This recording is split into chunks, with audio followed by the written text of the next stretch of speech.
नहीं अनिल जी, जरा देखिए, हमने पिछले माह जो फसल लगाई थी वो तो आधी से ज्यादा जल चुकी है। सही कहा तुमने मिताली, मैं तो इसी फसल के भरोसे में था कि अपने घर में एक पंखे का इंतजाम कर लूंगा, लेकिन ये क्या, मेरी तो सारी फसल खराब हो गई। अब मैं क्या करूंगा?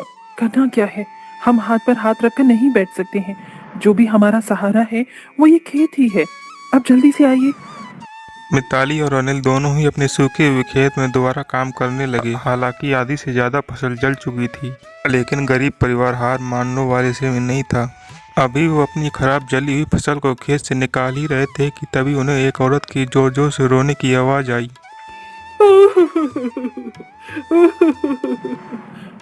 ऐसा लगा जैसे कि कोई रो रहा है।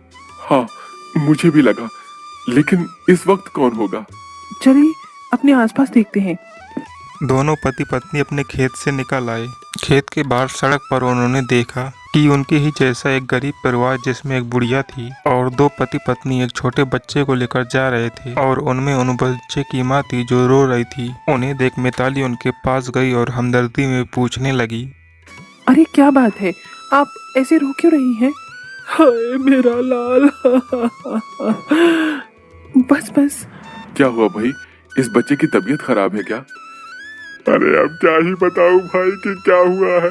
हमारा छोटा सा बच्चा उस नई बीमारी का शिकार हो गया है, वही बीमारी जो कि अब आपके गांव तक भी पहुंच चुकी है। बीमारी? कौन सी बीमारी? अरे तुम नहीं जानते क्या? ये बीमारी एक नई तरह के कीड़े के काटने से फैल रही है। हमारे बच्चे को भी कमबख्त उस कीड़े ने ही काट लिया और उसका जहर उसके शरीर में आ गया। ऐसा क्या? तो इस बीमारी का कोई इलाज तो होगा? अरे कहाँ कोई इलाज है, अभी तक तो कोई इलाज नहीं है। सरकार की तरफ से ही कोई गैस बनाई जा रही है जिससे ये कीड़े मर सकते हैं, लेकिन एक बार जिसको उन कीड़ों ने काट लिया तो उसका कोई इलाज नहीं है। वो आदमी ऐसे बोलकर रोने लगा। उसका छोटा सा बच्चा एकदम नीला पड़ चुका था। उस बच्चे को देखकर अनिल को अपने परिवार की भी चिंता हुई। सुनिए, मुझे तो डर लग रहा है। हम सारा दिन यहाँ खेत में काम करते हैं, बच्चे भी हमारे साथ ही रहते हैं। मुझे तो डर है कहीं वो कीड़ा हम ही ना काट ले। ऐसी बातें मुंह से मत निकालो मिताली, मैं जानता हूँ हमें कुछ नहीं होगा। अनिल और मिताली ने अपने मन को इसी तरह से समझा लिया, लेकिन यह तो सच था कि वो जहरीला कीड़ा अब अनिल के गांव में भी आ गया था। शाम को दोनों पति पत्नी खेत में से घर आ गए। घर आकर उन्होंने देखा कि उनके पड़ोस में भी कोहराम मचा हुआ है। यहाँ क्या हुआ? अनिल जी आइए देखते हैं।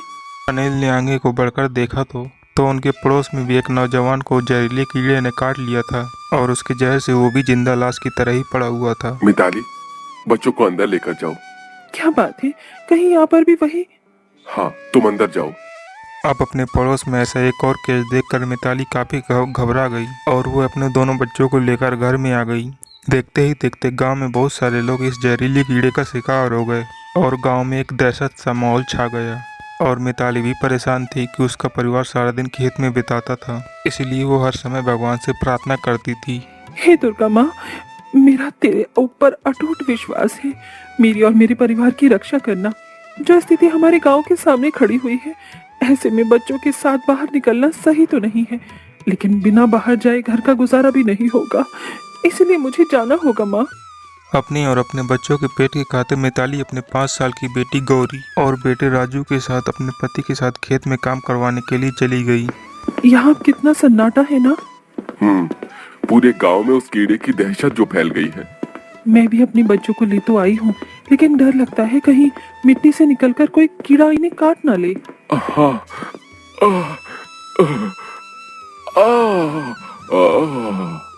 अनिल जी, अनिल जी, अनिल जी, उठिए अनिल जी, आपको क्या हुआ?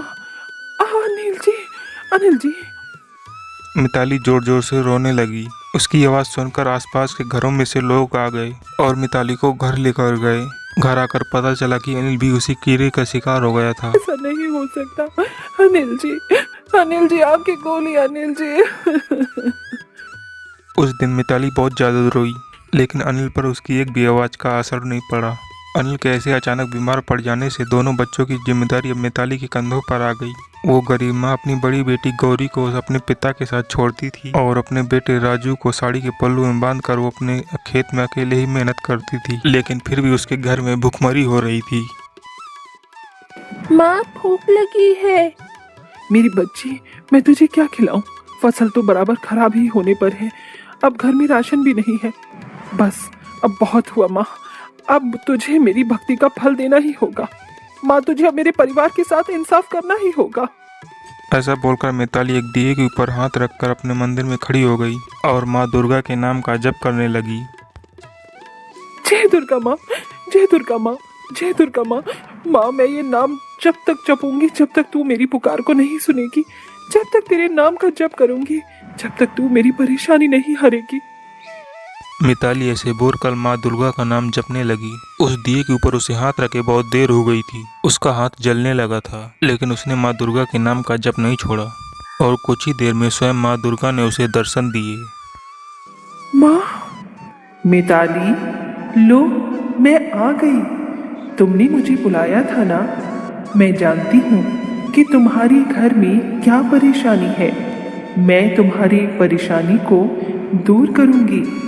ये लो। माँ दुर्गा ने मिताली को एक पोटली दी। उसमें कई किस्म के बीज थे। मिताली, ये बीज ले लो। यही तुम्हारे पति की बीमारी का भी हल है और तुम्हारी गरीबी का भी। जब तुम इन बीजों को अपने खेत में डालोगी तो एक दिन के अंदर इनमें से जादुई फलों की फसल फूटने लगेगी और उसी जादुई फल में इस बीमारी का भी इलाज है। तुम उससे दूसरों की भी मदद करना और अपनी हालात भी बदल लेना। इतना बोलकर दुर्गा माता वहाँ से गायब हो गईं और मिताली ने अपने खेत में वो जादुई बीज बो दिए। और फिर क्या था, जैसे ही माँ दुर्गा ने कहा था, एक दिन में खेत में फसल फूट आई और 2 दिन के अंदर अंदर पूरा खेत 5 अन्य फसलों से भर गया, जैसे कि नींबू, आम, चावल, लीची से भर गया।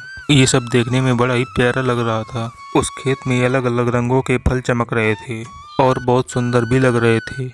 अरे वाह, मेरा पचरंगा खेत। माँ दुर्गा ने कहा था कि इसी में उस बीमारी का इलाज है। मिताली ने अपने खेत से वो फल तोड़ लिए और उनका रस अपने बीमार पति के मुंह में डाला। रस मुंह में पड़ते ही अनिल के शरीर का रंग बदलने लगा और वह ठीक हो गया। अनिल जी। अनिल के ठीक होते ही मिताली उससे लिपट गई और उसने उसे पूरी घटना सुनाई। क्या सच? तब तो हमें बाकी बीमार लोगों की भी मदद करनी चाहिए। दोनों पति पत्नी ने बाकी लोगों को भी अपनी खेतों की फसल से मदद की। उनके फल खाने से उस जहरीली कीड़े का असर खत्म हो रहा था। 2-4 लोगों के सही हो जाने के बाद उनके जादुई फलों की चर्चा दूर दूर तक होने लगी और लोग दूर दूर से उनके फल खरीदने आने लगे। वो गरीबों को काफी कम दाम में फल दे दिया करते थे।